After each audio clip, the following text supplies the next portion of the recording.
Reporte 100. Vamos a hablar de tanatología y para eso agradecemos que esté con nosotros la tanatóloga Alicia Isabel Ayala. Muchísimas gracias por acompañarnos. ¿Sí pueden levantar un poquito el micrófono? Gracias y buenos días. Gracias por invitarme. Vamos a hablar entonces de tanatología. Vamos a empezar por contar qué es la tanatología, para qué sirve. Bueno, nos ayuda cuando hay una pérdida, no nomás una pérdida de un ser querido, también nos ayuda cuando hay una pérdida de un duelo, por ejemplo, cuando cambias de una ciudad, cuando pierdes el trabajo, con cualquier pérdida, pérdida de relaciones amorosas, ¿no? También, pero sobre todo ahorita, pues en estas fechas, en estas épocas, pues se incrementa más el dolor por la pérdida de un ser querido. Entonces, pues nosotros damos acompañamiento a esas personas, pero en cualquier tipo de pérdida, ¿no? Por lo general. ¿El tanatólogo es psicólogo de origen o un tanatólogo se prepara como tanatólogo y qué otra preparación tiene? Te preparas, o sea, sí, por lo general es un psicólogo y ya es como una especialidad, pero también un médico puede estudiar tanatología, pues cualquiera de las áreas de las ciencias sociales más bien, aunque inclusive por ahí hay ingenieros que son tanatólogos, o sea que se preparan. Casi siempre sí. Es después de la pérdida de un ser querido. O sea, por ejemplo, esta persona que te digo que es un señor que es ingeniero y a raíz de la pérdida de su hijo, sí. Él decide dedicarse a estudiar tanatología y acompañar a personas que sufren por la pérdida de un ser querido. ¿Quiénes van al tanatólogo? ¿Desde qué edad? Desde niños, o sea, pues por lo general, niños de 3, 4 años, bueno, 4 años más bien, pues nos los llevan. Sí. Claro que ahí también hay que trabajar en conjunto, ¿no? Como en la psicología, en psicoterapia, que es niños y los papás, pero cualquier persona, o sea, de cualquier edad. Ahora, la tanatología a la hora de que se acude a terapias, ¿es un proceso largo? ¿Es un proceso corto? ¿Es rápido? Todo depende, cada persona tiene su proceso, sus tiempos, entonces depende de la persona. Muchas veces es necesario también hacerlo en conjunto con psiquiatría, entonces también es dependiendo de la pérdida, de las circunstancias, todo tiene que ver.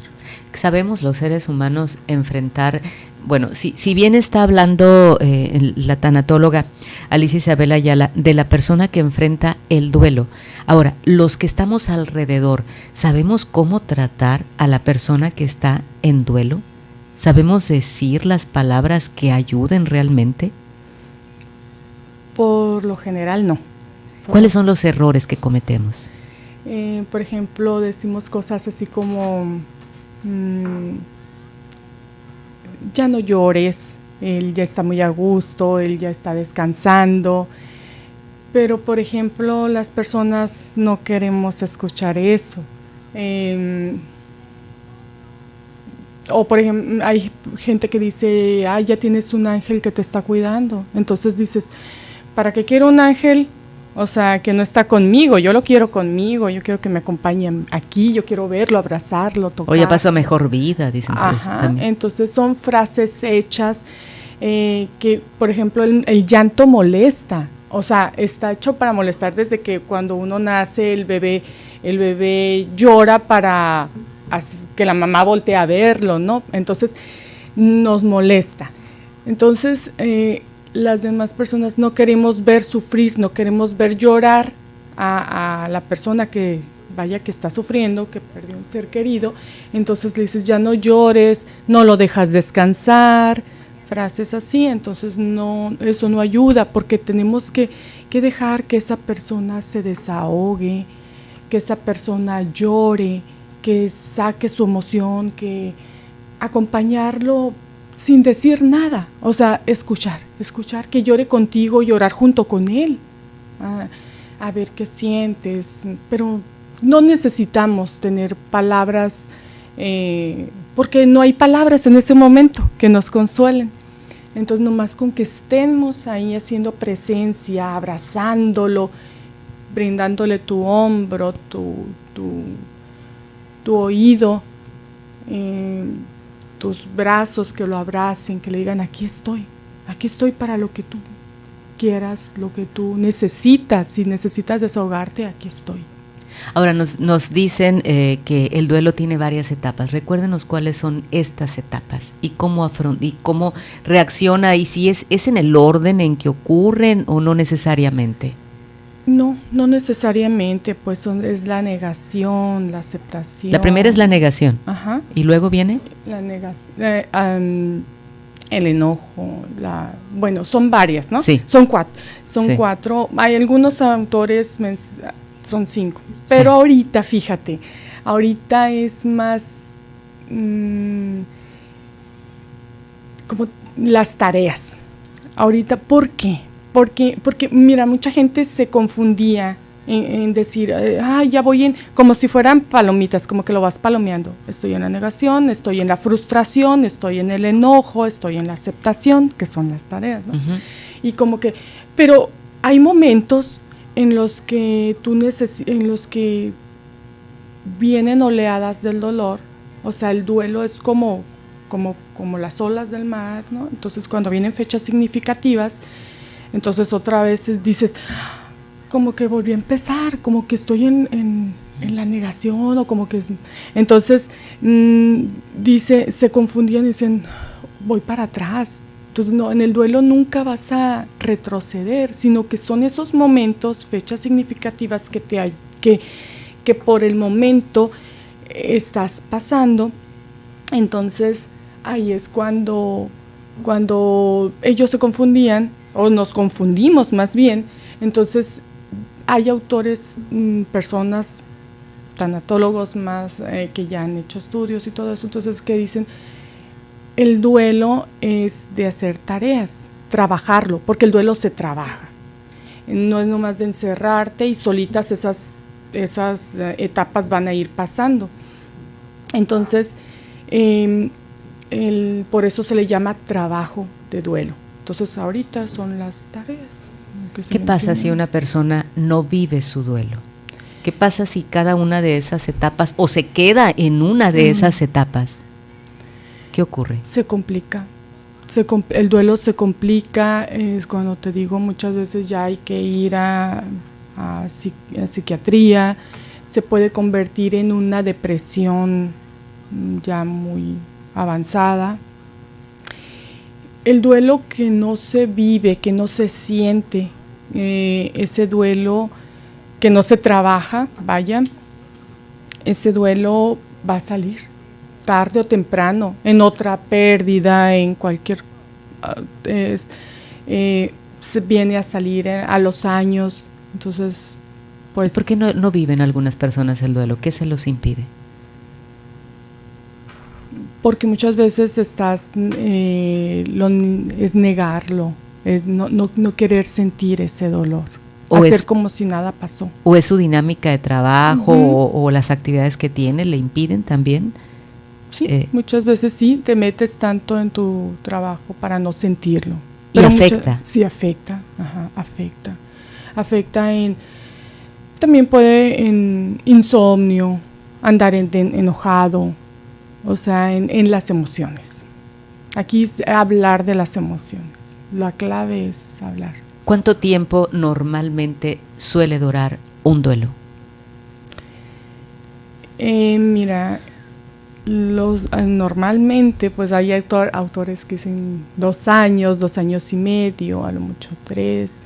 pero es dependiendo, todo es dependiendo del trabajo que uno le dé, de la persona, de la personalidad que tenga. ¿El duelo es aceptar, es resignación también, o cómo lo podemos calificar? Bueno, cuando ya una vez que se pasa esa etapa, y lo pongo como un ejemplo.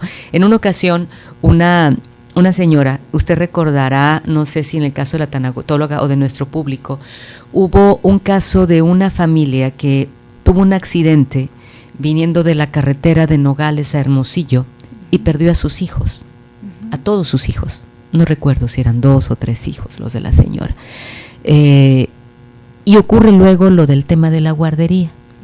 Entonces ella me llama por teléfono a la televisora en la que trabajo y me dice que muchas personas, estábamos recibiendo muchas llamadas del público y dice que aquí la palabra, decía ella, no era resignación, me dijo la señora, porque uno, dijo ella, yo no me resigno, dijo, a haber perdido a mis hijos. Lo que tuve que aceptarlo, dijo ella, tuve que aceptar, y a usted me dirá, tuve que aceptar que así era, con mucha fe la señora, creyente en Dios, tuve que aceptar que eso había pasado y aprender a vivir sin mis hijos, pero yo no me resigno. Entonces la palabra no es resignación, eso me contaba. No sé si en todos los casos tenga que aplicar, porque entonces viene a lo que nos decía la tanatóloga, cuando a la hora de ir a visitar o a acompañar a la persona que está en duelo, se le dice pronta resignación,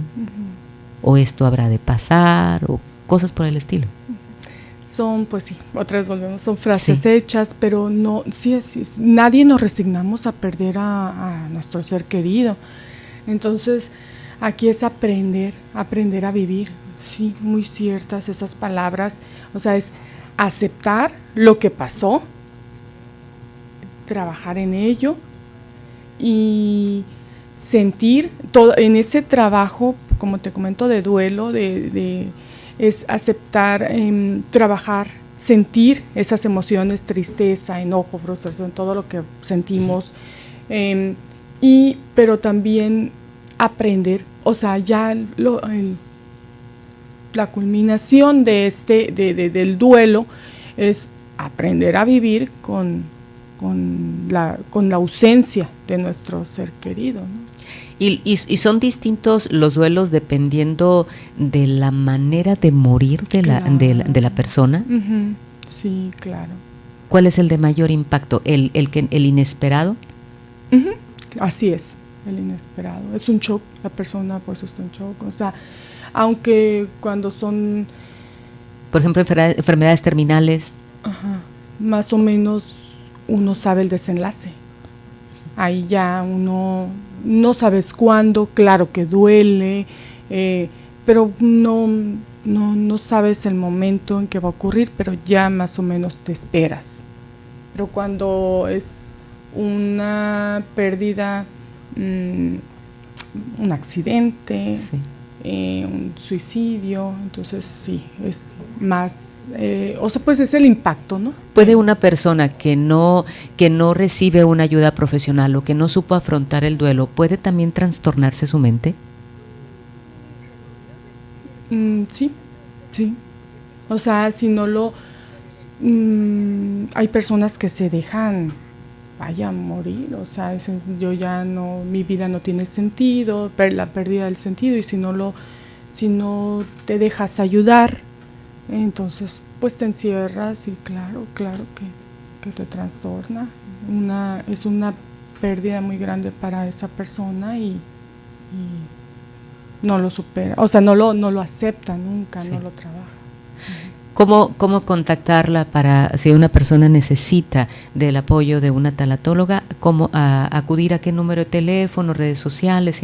Si nos puede decir, estamos platicando con la tanatóloga Alicia Isabel Ayala. Pues al 6621-960761. Muy bien, ¿sí lo repite? 6621-960761 y en Facebook Alicia Ayala. Y pues en Instagram estoy como Alicia Isabel. Muy bien, muchísimas gracias y que tenga buen día. Gracias. Reporte 100.